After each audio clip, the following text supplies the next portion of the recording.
لبوں پر یہی نوحہ ہر جا فرسانے۔ آپ کی اقوال و کلمات طیبات تہذیب و اخلاق، علم و حکمت اور پند و موعظت کا ایک دفتر ہے۔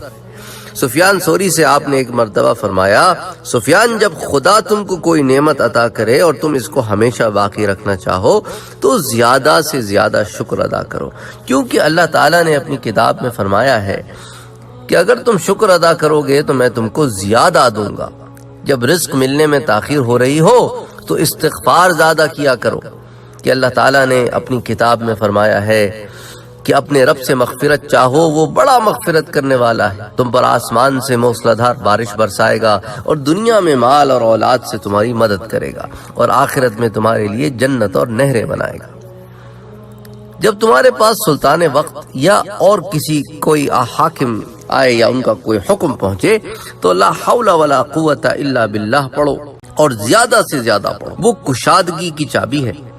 جو شخص اپنی قسمت کے حصے پر قناعت کرتا ہے وہ مستغنی رہتا ہے، اور جو دوسرے کے مال کی طرف نظر اٹھاتا ہے وہ فقیر مرتا ہے۔